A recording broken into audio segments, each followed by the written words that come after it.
Olá pessoal, tudo bem? Tudo tranquilo? Como é que vocês estão? Espero que vocês estejam bem, né? Hoje é quinta-feira, hoje que dia é? Que dia 5 de maio de 2022. Começando aqui mais uma live de duração mais ou menos de 1 hora por aí, tá bom? A frase do dia, a frase da noite. Quem é bom é livre, ainda que seja escravo. Quem é mau é escravo, ainda que seja livre. Essa é a frase de Santo Agostinho para a gente começar aqui a nossa live, né? Santo Agostinho, filósofo aí católico, mas embora eu tenha aqui alguma coisa sobre o catolicismo, mas eu adoro esse filósofo, tá? Esse filósofo é um filósofo bastante interessante, tem bastante coisas bem legais aí, tá bom? Então vamos aqui ver quem está chegando, tá? Flávio Luiz Sense, Marcelo Tarifa chegou, boa noite, e o Camisa de Marte também entrou, tá? Muito boa noite aí para vocês, tá bom? Tem as minhas outras redes sociais, né? Tem o YouTube, tem o Instagram, tem o Cloud Hub, tem o Gather, né? E tem o Rumble, tá? São aí as minhas redes sociais, tá bom? Tá? João Pedro Galassi entrou. Boa noite, João Pedro, tudo bem com vocês? E amanhã vai ter um vídeo de um conto de Lovecraft, H.P. Lovecraft, né? Lovecraft escreveu o Necronomicon, que é um grimório, né? Na época que eu comecei com live, isso aí estava muito em voga, as pessoas estavam falando muito do Necronomicon. Tem uma pergunta aqui do Camisa de Marte. Olá, professor, eu vi uma história que é preciso ter mais de 40 anos para praticar magia. Isso é verdade? Olha, em algumas religiões, em algumas seitas, você só pode ser sacerdote depois dos 40 anos. Os drusos é um exemplo disso, tá? Você só pode ser sacerdote depois dos 40 anos, tá? Também o pessoal do Languedoc também, tá? Mas para magia isso não faz muito sentido, não. Você pode ser um mago com 10 anos de idade, desde que você tenha maturidade para isso, né? Essas religiões falam de 40 anos, que é uma idade que as pessoas têm aí uma certa maturidade, né? Uma certa responsabilidade para então continuar um trabalho mais sério, tá? Mas para magia eu não creio que 40 anos, talvez. Tem gente que tem 40 anos e tem a mentalidade de 10, tá, gente? Então a gente não pode considerar isso como uma regra, tá? Não pode considerar como uma regra. Tem maturidade, sabe? É a hora de começar, sabe o que está fazendo, sabe o que quer da vida, entendeu? É a hora de começar a fazer, não exatamente 40 anos, tá bom? Bruno Martins, boa noite, Bruno, tudo bem? Tá, então não vamos considerar isso regra, tá? Para algumas religiões tudo bem, tá? Mas não vamos considerar isso regra, porque maturidade é um negócio muito relativo hoje, tá? Muito relativo, tá bom? Tem gente que, é claro, com a expectativa de vida maior, boa noite, Bruno, tá, com a expectativa de vida maior, muita coisa está acontecendo muito tarde, né? Antigamente as pessoas casavam com 15 anos, com 16 anos, no meu vídeo agora, da história da infância, né, que eu coloquei agora, que tem o quê? Tem 2 horas que está no ar aí, ele fala um pouco disso, né? A expectativa de vida era no máximo 50 anos de idade aí, lá pela Idade Média, por aí. Então o cara tinha que casar com 14, 15 anos.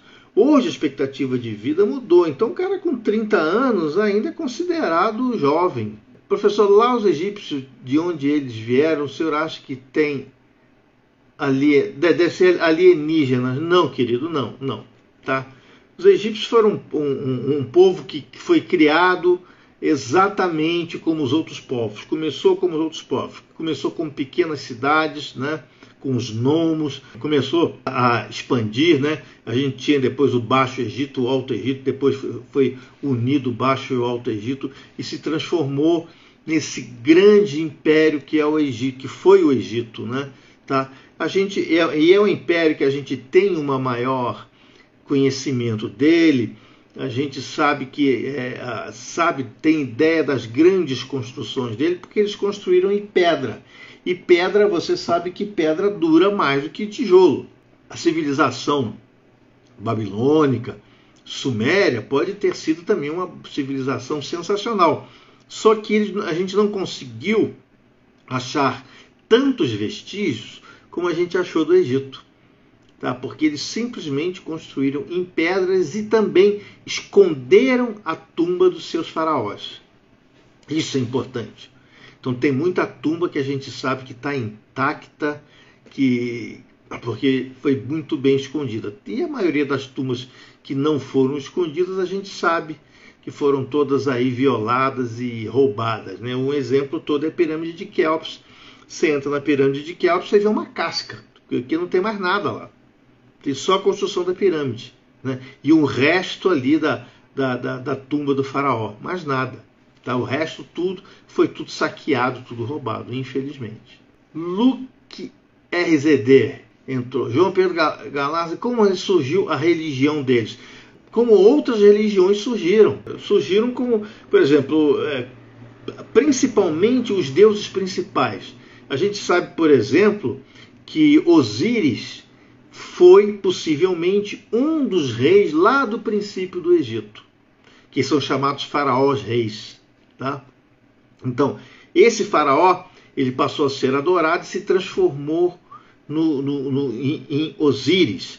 E pegaram também diversos animais e fizeram, né, conforme se você pegar qualquer religião em qualquer lugar do mundo, ela é muito parecida, porque elas tiveram a mesma ideia do ser humano procurar o divino, né? Vai procurar onde? Vai procurar no que passa perto dele, vai procurar nos animais, vai procurar nos pássaros que podem voar e o ser humano não.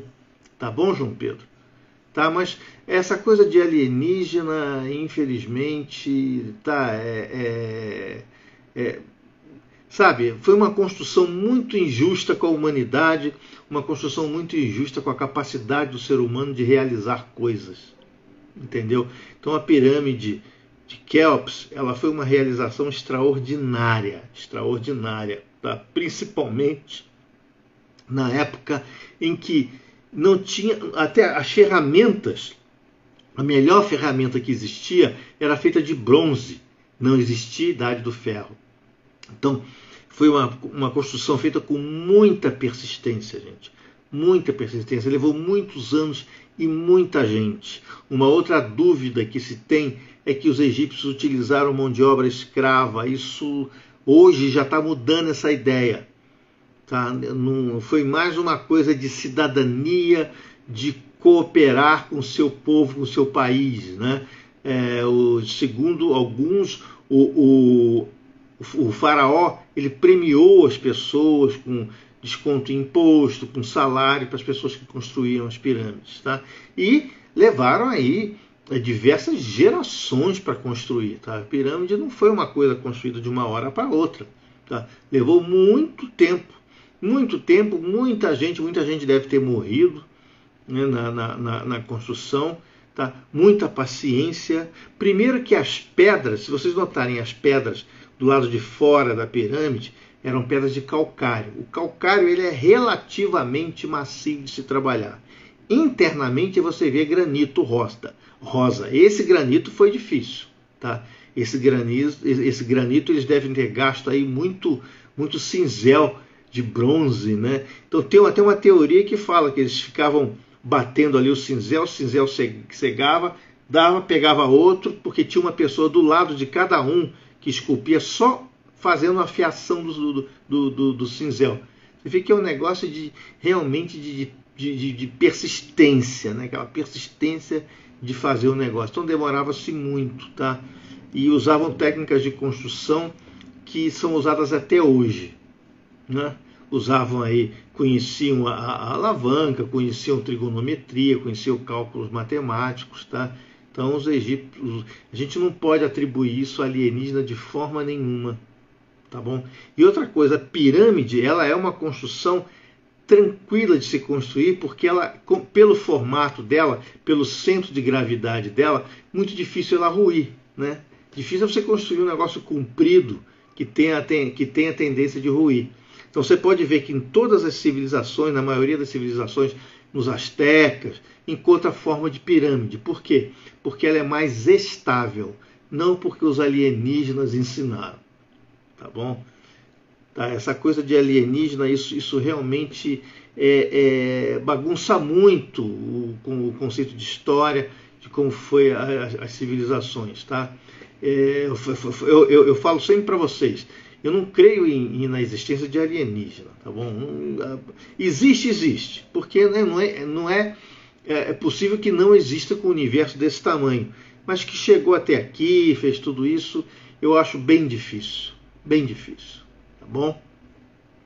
Tem aqui o Camisa de Marte. Alienígenas é para aliviar respostas de pessoas que não querem ler. Tá? Mas cuidado com essa coisa de alienígenas. A gente pode até entender o alienígena como uma forma de entretenimento. Poxa, vamos assistir aqui um filme de ficção que tem alienígena e tudo mais. Tudo bem, eu gosto, até eu gosto. Tá? Agora, afirmar que existe, a gente tem que tomar muito cuidado. O problema, gente, é o seguinte: a gente tem, antigamente não tinha internet, tinha uns autores sensacionalistas. Esses autores escreviam e não tinha ninguém que refutasse esses autores, né? Com o aparecimento da internet, eles ganharam muito mais projeção. E as pessoas que refutam também ganham projeção. Tá? Então hoje está mais fácil a gente fazer esse julgamento. Tá?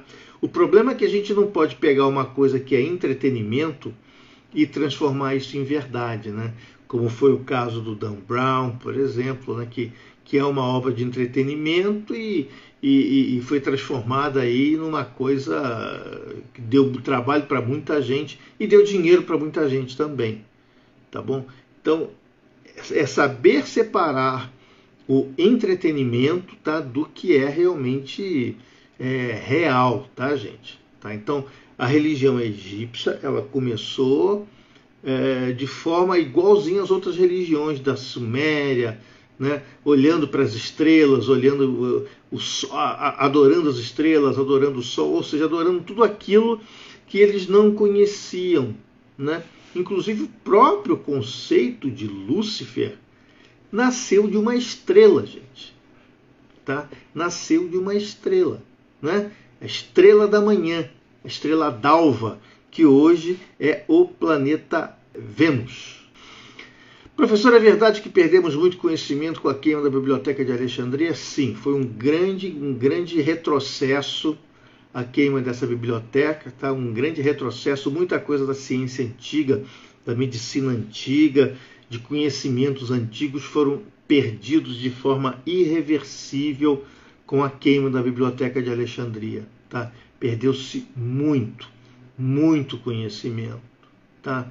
Infelizmente. Tá? Como hoje, se bem que a queima da Biblioteca de Alexandria foi proposital, né? Hoje a gente vê muitas queimas aí por relaxamento, né? Uma queima que a gente presenciou aqui no Brasil foi o Museu Nacional, que para a gente foi tão catastrófico quanto a queima da Biblioteca de Alexandria. Entendeu? Foi muito catastrófico. A queima de Notre Dame, bastante catastrófico, entendeu? A conservação da história, né? As pessoas elas não são muito ligadas nisso aí, tá? Em conservar a história. É diferente. A Biblioteca de Alexandria foi queimada de propósito mesmo, tá bom? O fato de você ser relaxado, ser relapso, deixar alguma coisa importante pegar fogo, eu acho que você é tão culpado quanto colocasse fogo de propósito, tá? MPG Jump entrou, valeu. Foi queimada, perdeu-se muita coisa muito importante, tá? Muito importante. Inclusive documentos que falam do hermetismo. Eu acho que se a Biblioteca de Alexandria existisse, a gente ia ter muito mais conhecimento, porque, segundo alguns pesquisadores, tinha muita obra hermética dentro da Biblioteca de Alexandria, muita coisa. Tá? Inclusive, a gente poderia saber realmente quem foi Hermes Trismegisto, quem sabe, né? Realmente, se essa egrégora, se essa figura existiu ou não, né? Dentro da Biblioteca de Alexandria, podia ter algum tratado falando sobre isso, por que não? Triste a queima da Biblioteca de Alexandria. Muito, muito triste mesmo, tá?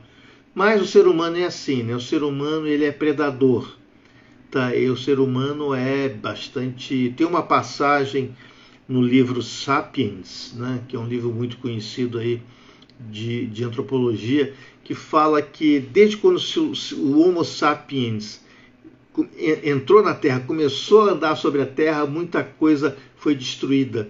Muita coisa desapareceu, inclusive eles atribuem, esse livro, esse autor, atribui ao desaparecimento dos grandes mamíferos, dos mamutes, né, da preguiça gigante, ao aparecimento do Homo sapiens caçando esses animais. Tá? É uma teoria bastante interessante. Então, o homem vem predando o planeta até sabe Deus quando, né? E há uma teoria que diz que todas as grandes civilizações que surgem no universo, que surgiram, tá? Elas têm um princípio, meio e fim, porque elas vão começando a ficar evoluídas e acabam destruindo a si mesmas. É um teorema bastante interessante, chama-se filtro, né? Tá? Elas vão... toda civilização inteligente, ela chega a um determinado ponto que ela cai sobre a sombra de si mesma. Atlântida é um exemplo, né, uma metáfora muito importante sobre isso, né? Uma grande civilização que conseguiu ter uma evolução muito grande e acabou caindo sobre si mesma, né? Acabou aí praticamente se destruindo, se autodestruindo, né? Lenda ou não, a história de Atlântida é uma história que nos ensina muito, tá? Que nos ensina muito, e a gente está aí caminhando para essa mesma coisa, né? Para esse mesmo futuro de Atlântida, tá? É bem interessante essas histórias, tá bom? Camisa de Marte, professor, na sua opinião, por que cada vez mais buscamos tantas informações para nos preencher? Isso é uma coisa inerente ao ser humano, tá? É por isso que o ser humano, ele é uma raça que se sobrepôs sobre todos os outros seres da Terra. O ser humano, ele tem uma curiosidade inata para saber de tudo o que acontece em volta dele. Por isso que houve essa grande evolução, tá? A própria neurociência explica muito bem, tá? Isso, ela explica muito bem, porque quando o primeiro ser humano ele veio para a Terra, o cérebro era pequeno. E à medida que ele foi procurando saber das coisas, procurando sobreviver, procurando entender o que se passa em volta dele, procurando conhecer o cérebro foi aumentando de tamanho. Tá? Porque existe um negócio, uma história que é uma mentira tremenda. Né? Ah, porque a gente só usa 10% do seu cérebro. Isso é mentira. Tá bom? A gente usa o nosso cérebro na totalidade. À medida que a gente vai precisando mais, a gente vai criando mais neurônios.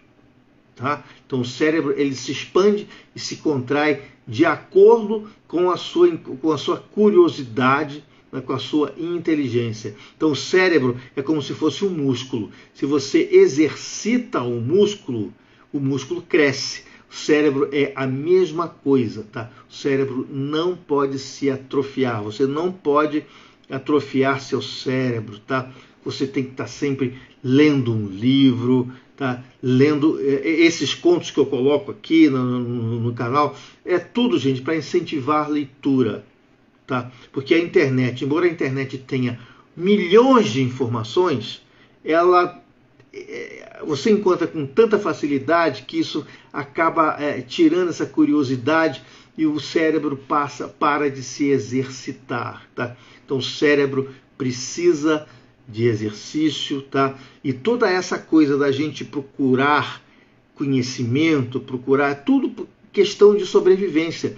Isso vem de um atavismo lá do Homo sapiens, né? Você está sempre procurar saber coisas para você viver melhor, para você viver mais, tá? É o que a gente chama de atavismo, né? É um instinto atávico, tá bom? Camisa de macho. Klaus Lux entrou, valeu Klaus, tudo bem? Tranquilo aí? Tá? Entendeu? Então, há essa curiosidade inata do ser humano, ela vem já do instinto, o próprio instinto de sobrevivência. Porque se o ser humano não buscar conhecimento, não buscar melhoria de vida, ele acaba se atrofiando. O cérebro acaba se atrofiando, né? Tá? Então, muito cuidado aí, pessoal que fica vendo muita televisão, né? Atrofia, tá bom? Muito cuidado, tá bom? Marcelo tá aí, professor, nos últimos 30 anos a humanidade... Nos últimos 30 anos, a humanidade teve uma explosão na tecnologia, ciência, etc. Porque só agora parece que ficamos milênios estagnados. Não, quer dizer, o que acontece? É uma progressão geométrica. É uma progressão geométrica. Você quer ver? 5.000 anos atrás. A gente só conhece a história a partir de 5.000 anos atrás.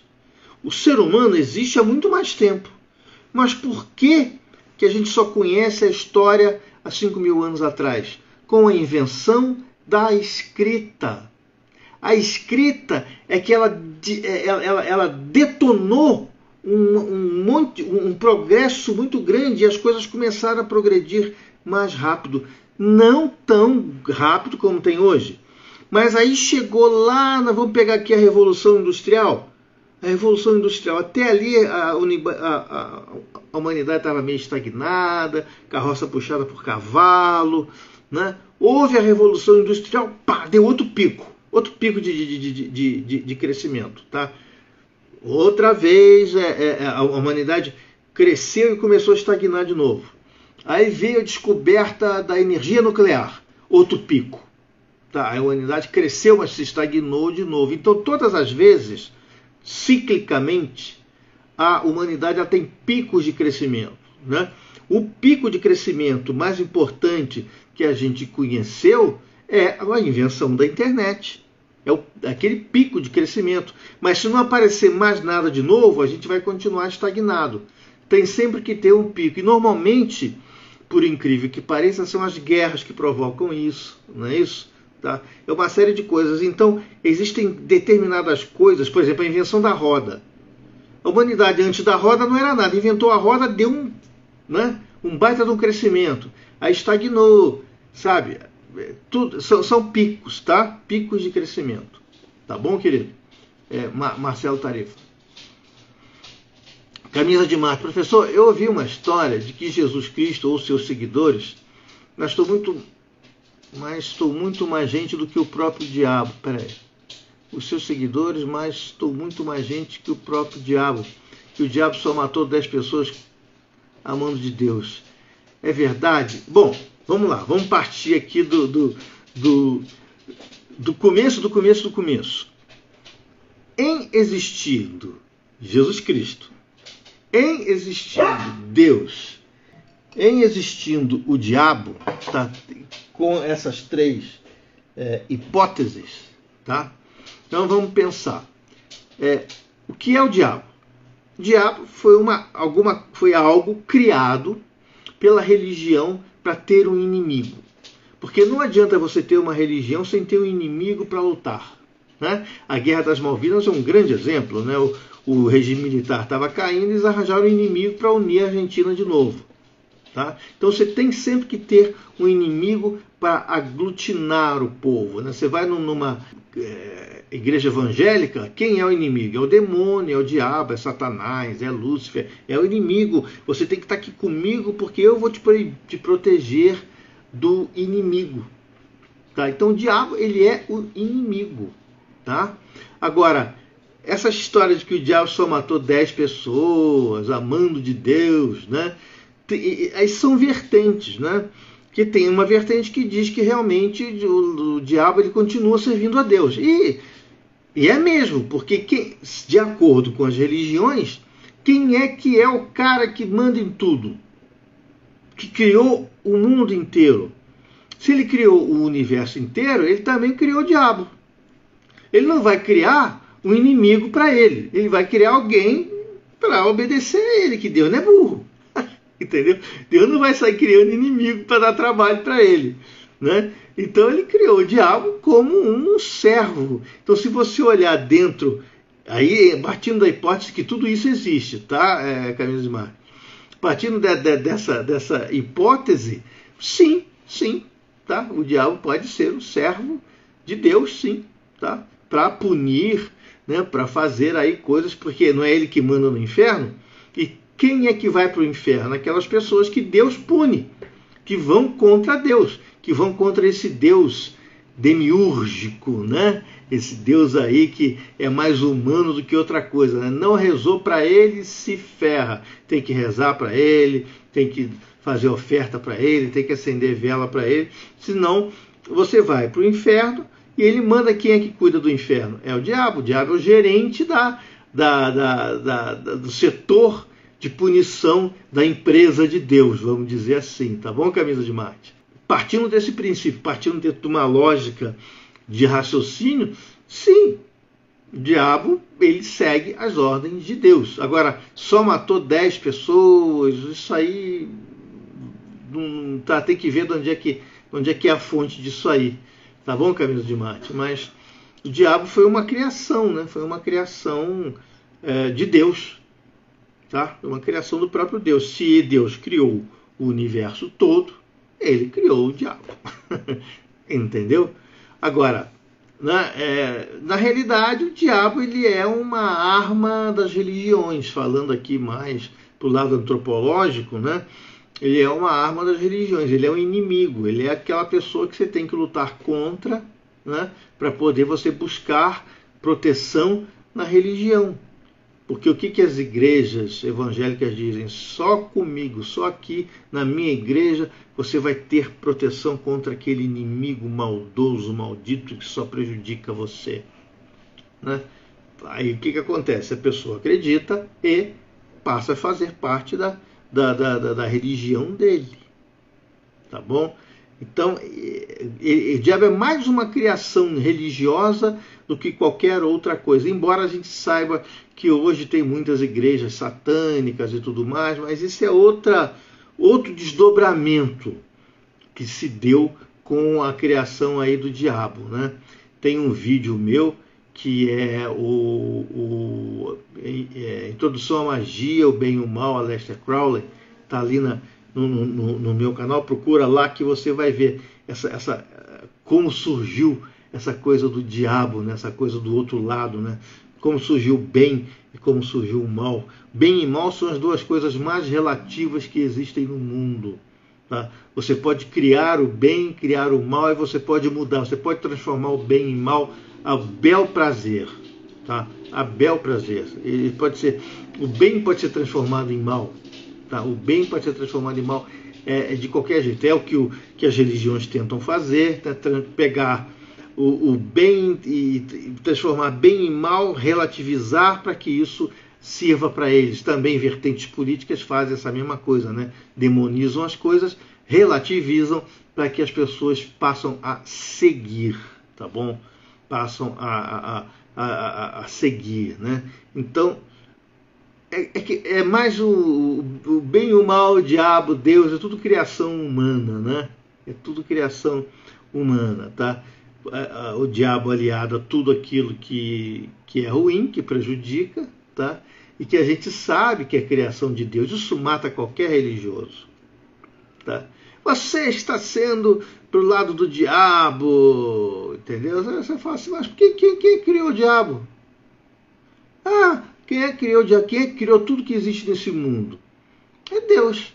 Então, se Deus criou tudo que existe nesse mundo, ele criou o diabo. Então, por que ele criou o diabo? Porque ele é masoquista? Não. Né? Ele criou o diabo para servir a ele de alguma forma. Tá bom? Então, sim, o diabo serve Deus dentro aí da cosmogonia que eu estou falando, tá? Porque eu, pessoalmente, a minha opinião pessoal é completamente diferente disso aí. João Misantropo que entrou, professor Pactos, realmente. Pacto é outra coisa também, Camisa de Marte, tá? O pacto ele é um folclore também. Tá? Essa história de pacto surgiu lá com o livro de Fausto, né? Tá? Com a história de Fausto de Goethe, né? Que foi o Fausto que fez pacto com Mefistófeles. Tá? Então, e surgiu toda essa coisa de pacto com Daimon, pacto com... Tá, tudo, porque essas entidades menos evoluídas, para você conseguir alguma coisa deles, você faz um pacto. Aí eu pergunto, você também não faz um pacto com Deus? Você não reza 3 Ave Marias, 10 Ave Maria, 10 Pai Nosso para Deus te perdoar? Você não vai fazer quando você faz uma promessa, não é um pacto que você faz com Deus? Pensa bem, essa história de pacto. O que é um pacto? Pacto você faz com qualquer um, com Deus, com o diabo, com qualquer um, tá? Entendeu? Só que a cobrança é diferente, né? Tá? Mas o pacto você faz com qualquer um, tá bom? Se existe ou não existe, eu pessoalmente não creio, tá? Mas que existe essa coisa de pacto, existe, tá bom, Camisa de Marte? João Misanthropic Art. Diabo é o mais bonzinho da história. O monoteísmo cristão matou milhões, dizimou povos inteiros em nome de Deus monoteísta judaico-cristão. Exatamente. Exatamente.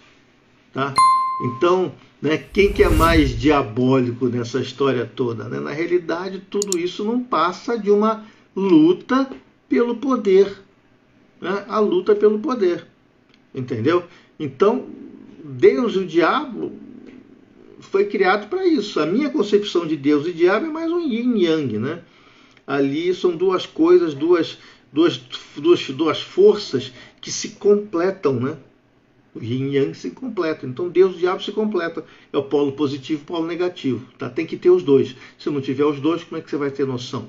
Como é que você vai saber se o preto é preto se não existe o branco? Não é? Como é que você vai conseguir saber de uma coisa sem ter algo para você comparar? Por exemplo, se não há o mal, se não há o diabo, a vida ia ficar muito chata, concorda? Né?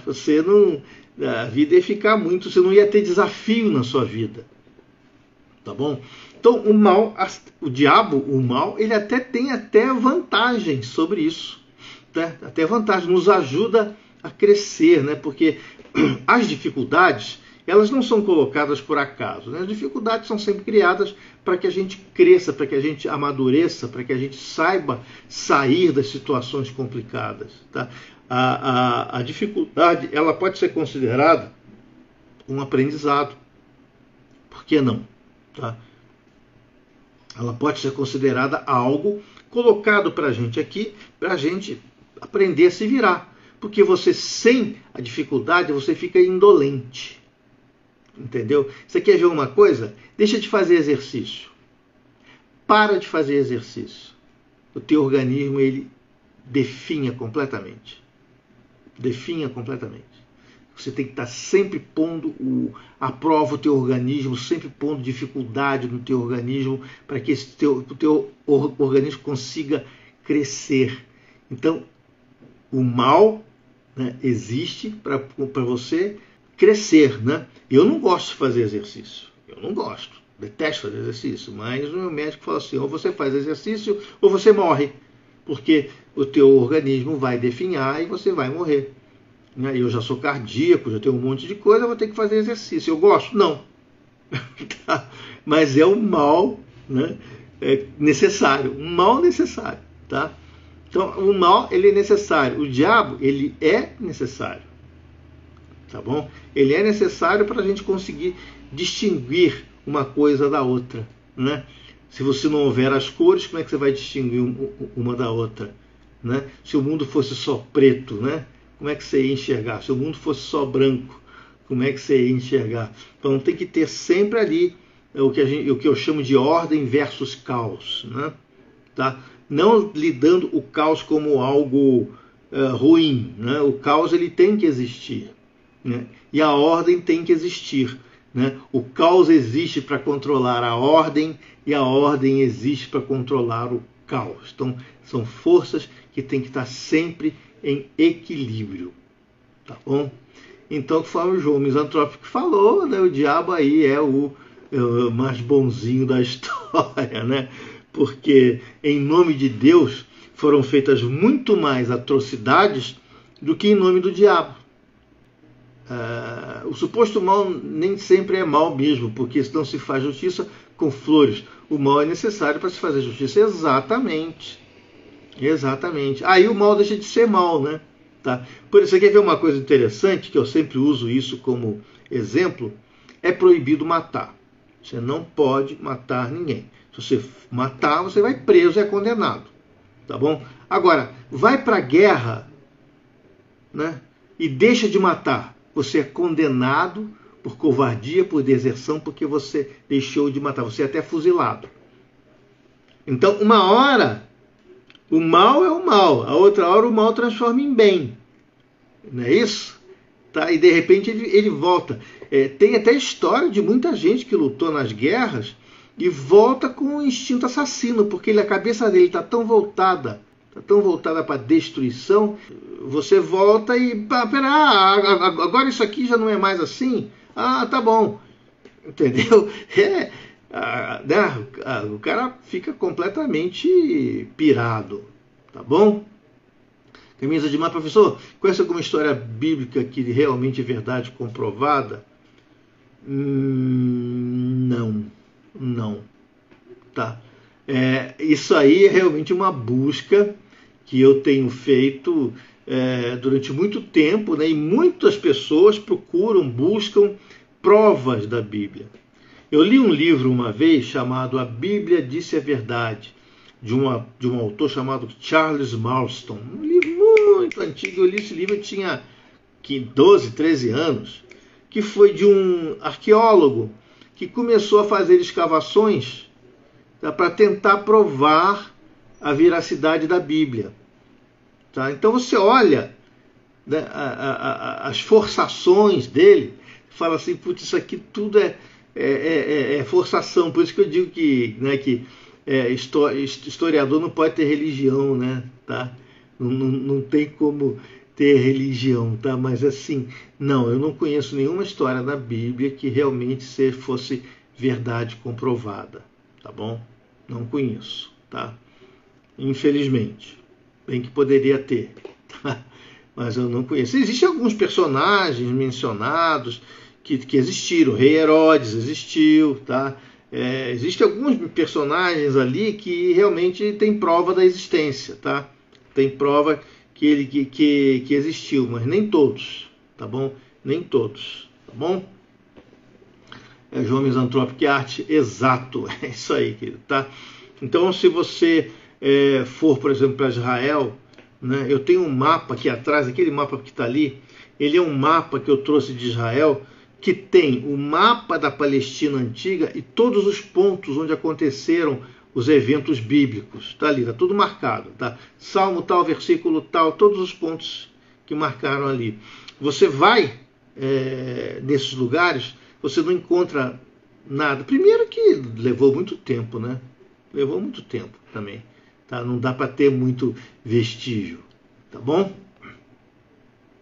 No Misantrópico, tudo que está na Bíblia nada mais é do que uma cópia mal feita de tudo que existia antes, com os povos pagãos, também as Mesopotâmia, simplesmente plágio dos sumérios babilônicos. Exatamente. Por quê? 536 a.C., o que aconteceu? Nabucodonosor tomou a região lá da Palestina de Israel, né? Tomou aquela região ali. E até aquela época o Torá era passado de boca em boca, não é isso? Quando os judeus foram exilados, foram forçados a ir para a Babilônia, com medo de perder todo o conhecimento, toda a tradição judaica, passaram a escrever o Torá. E eles estavam ali mergulhados dentro da cultura babilônica. Istar, né, épico de Gilgamesh, Adão e Eva, o próprio Abraão, que nasceu ali, né, que nasceu em Nínive, da Babilônia, entendeu? Então tem toda uma influência babilônica dentro do Torá. Inclusive, a numerologia cabalística, ela é babilônica. É chamada de numerologia babilônica, tá? Várias pessoas a conhecem como numerologia babilônica, porque até a Cabala sofreu influência ali daquele período, né, que os judeus estavam ali sob domínio babilônico. Depois eles foram libertados, né, e trouxeram esse conhecimento com eles. Você pode ver que havia uma grande mudança, inclusive nas construções, nas artes, nas vestimentas, né? Os judeus eles pegaram todo o costume babilônico e trouxeram com eles, tá bom? Então há realmente uma grande influência disso. E como o cristianismo surgiu do judaísmo, o islamismo surgiu do judaísmo mais o cristianismo, a influência se tornou maior, se tornou multiplicada, né? Aí vem o zoroastrismo também, que teve grande influência. Houve o Bahá'í, a religião Bahá'í, que teve influência, né? Houve aí os núbios, várias religiões que sofreram esse tipo de influência da Babilônia, porque a Babilônia foi um império muito grande, né? Depois que Alexandre o Grande chegou, né, e dominou a Babilônia, que começou também uma helenização, né? Os deuses gregos começaram também a influenciar. Então você vê o deus Yahvé muito parecido com Zeus, né? Muito parecido com Júpiter, né? Você vê muita semelhança da mitologia grega. Por quê? Porque os gregos também, com Alexandre o Grande, invadiram aquilo ali e trouxeram e levaram junto consigo as suas crenças, os seus deuses, né? Então houve aí influências de todo jeito, tá? A Bíblia foi influenciada de todo jeito, tá? Então o que acontece? Depois de Cristo, né, 336 a.C., Constantino, que também traz a sua influência dentro ali da Bíblia, mas aí uma influência mais céltica, porque a mãe de Constantino era uma sacerdotisa celta, né? Então tem toda aí uma influência da Bíblia com o correr dos anos, tá bom? O que é natural e é muito bom para a gente, porque lendo a Bíblia você conhece a história. Tá? Não conhece a história conforme ela relata, mas conhece os costumes, conhece, né, a forma como os povos viviam naquela época. Tá bom? É isso aí, tá, João? Então, essa é mais ou menos o que a gente depreende aí da Bíblia, né? Então, veio o Alcorão, que sofreu muita influência da Bíblia, tá? Tanto do Torá, tanto é que eles veneram Abraão, tá? Veneram vários personagens do Antigo Testamento, é venerado também pelos islâmicos. Então essa influência ela foi até os islâmicos também, tá bom? Tanto é que Jesus Cristo ele é aceito pelos islâmicos como um profeta, né? Que eles chamam de Issa, em vez de Jesus, eles chamam de Issa, e tem aí na surata número 4 da Bíblia, tem a história, a versão deles da crucificação de Issa, tá bom?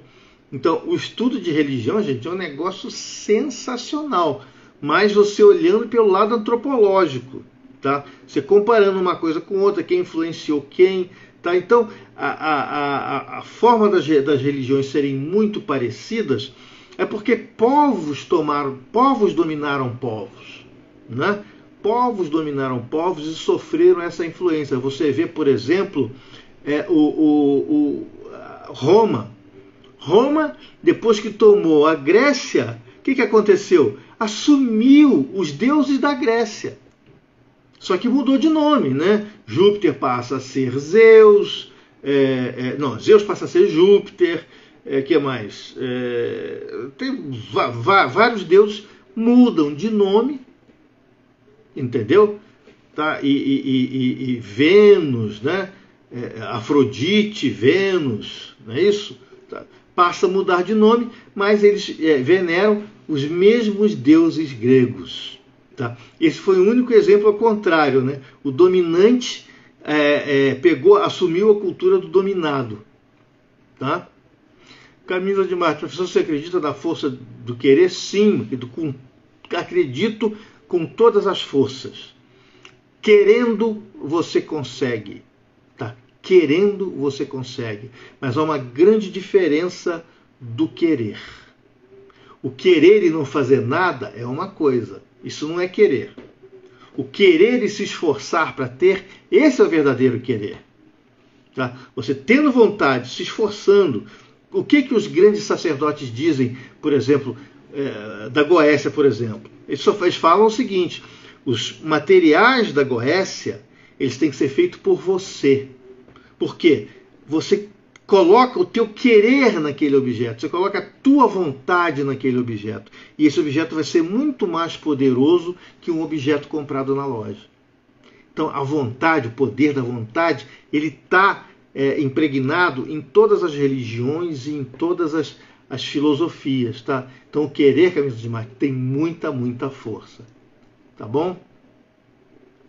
João Misanthropic Art, hoje a igreja aceitando até a possibilidade de vida extraterrestre. Quero ver quando os ETs chegarem e dizer que Cristo nada mais era que um mendigo louco de saia, que os verdadeiros deuses eram os Anunnakis. Pois é, né? Tá? Você sabe o que é isso? O desespero por pegar fiéis. Por quê? Muita gente está se esclarecendo. Tem muita gente acordando, se esclarecendo. Né? Há uma perda de fiéis das igrejas evangélicas. Tá? Então eles começam a importar determinadas coisas para trazer fiéis. Porque igreja, gente, e empresa de marketing é a mesma coisa. É a mesma coisa, tá? Eles empregam táticas de marketing para ter fiéis. Então vocês estão olhando que a moda é extraterrestre. Opa, vamos trazer isso para cá, porque o pessoal que gosta de extraterrestre vai vir para cá. Entendeu? E vão inventar um monte de coisa, né? Eles estão até entrando numa situação interessante, porque cientificamente não há prova de extraterrestre, porque, né, ninguém até hoje achou um extraterrestre. Nenhum observatório, nenhum telescópio, nem a sonda Voyager, que é a que está mais longe, achou extraterrestre. Então o que eles falam? Bom, então, se o extraterrestre a gente não está achando ele fisicamente, pode ser que eles venham em forma espiritual. Aí a explicação fica difícil se explicar. Fica difícil se explicar. Você vai negar a existência da espiritualidade? Não. Então, eles falam, bom, então os extraterrestres vêm em forma de espírito, eles vêm aqui espiritualmente. Aí surge a teoria dos exilados de Capela, que foi isso, né? A Terra foi colonizada por ETs espirituais. ETs que vieram de um planeta que fica rodando a estrela de Capela. E que uns desses, Yahvé, né? Vários anjos, várias personalidades de religiões, esse autor, ele coloca como, na realidade, são espíritos que vieram de um planeta da estrela de Capela. Entendeu? Aí fica uma explicação plausível, porque, bom, peraí, se existe espiritualidade, pode ser que, né, porque, afinal de contas, as distâncias são muito grandes, e no mundo espiritual você consegue, não existe tempo, não existe espaço, então você consegue vir para cá sem nenhum problema. Entendeu? Então é uma explicação que eles achavam, e uma explicação muito difícil de refutar, porque para você refutar essa explicação, você tem que refutar toda uma teoria de espiritualidade. Entendeu?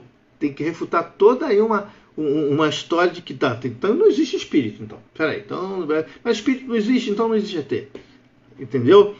a gente sabe que dentro da nossa faixa de dimensional, tudo que, do que a gente percebe do nosso mundo material, realmente ninguém nunca viu um ET.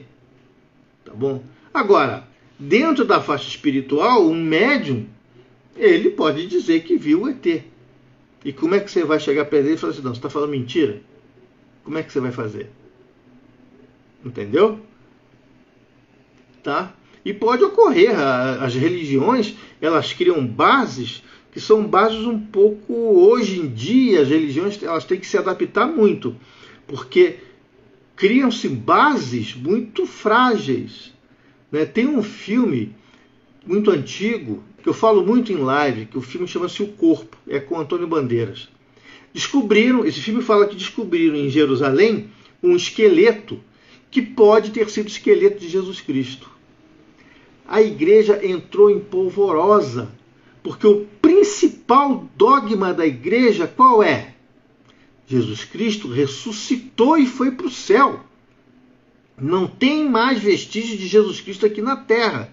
Se você acha um esqueleto e prova que esse esqueleto foi de Jesus Cristo, ótimo, Jesus Cristo existiu, mas todo o dogma da Igreja Católica cai tudo por terra. Tudo por terra. Então, esse filme, ele fala que os padres que souberam disso começaram a se suicidar, porque a fé deles virou bagunça. Virou bagunça.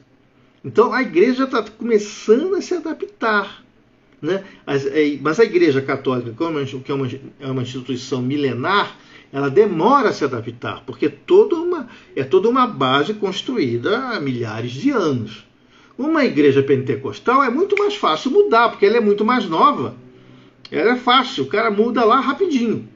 Mas igrejas muito antigas, para você conseguir fazer uma mudança radical, uma mudança profunda, gente, não é fácil, é extremamente difícil, tá bom? É muito complicado a Igreja Católica de repente falar assim, não, nós mudamos de ideia, na realidade Jesus Cristo não ressuscitou. Né? Mas tá bom, cadê os vestígios dele? Porque o ressuscitar é uma boa explicação por a gente não encontrar nenhum vestígio dele. Que você pode dizer assim, Jesus Cristo pode não ter existido porque não tem prova da existência física dele. O católico pode dizer assim, não, claro que não, ele ressuscitou com tudo, com o corpo, com tudo. Então não existe vestígio. Entendeu? E foi que talvez tenha sido criado esse mito, né, essa coisa da ressurreição, por causa disso, né? Porque eles sabiam que um dia alguém ia procurar realmente se existe prova da existência do camarada. E eles podem dizer, não, você não vai encontrar nunca, porque ele ressuscitou. Entendeu? Então, tem umas coisas bastante... As religiões são algo bastante interessante, né? São fontes aí de marketing bastante interessante. Não tem gente burra dentro de religiões, tem gente muito, muito inteligente, tá? Cuidando aí das religiões, encabeçando aí as religiões. Tá bom, gente? Bom, o tempo aí já passou, né? Já passou o nosso tempo aí de live. Quem tem mais pergunta para fazer, pode fazer, porque eu já vou encerrar a live, tá bom? Já vou aí terminar a live, tá? Se não tem, deixa eu ver. Tem. Camisa de Marte, professor, muito boa sua live. Boa noite. Boa noite a todos. Infelizmente preciso sair, pois o sistema me cobra para trabalhar amanhã. Virei o resto do vídeo se estiver disponível. Vai estar disponível aqui no YouTube. Tá bom, gente? Gente, o sistema também me cobra para trabalhar. Tá bom? Todos nós aí temos dia preto na folhinha amanhã. Tá bom? Gente, pessoal, muito obrigado por estarem aqui na live. Agradeço muito mesmo, tá? A live vai ficar aqui no Instagram. E também eu vou colocar depois com calma aí depois no YouTube. Tá bom, gente? Vida longa e próspera. Ailton signing out. Um abraço!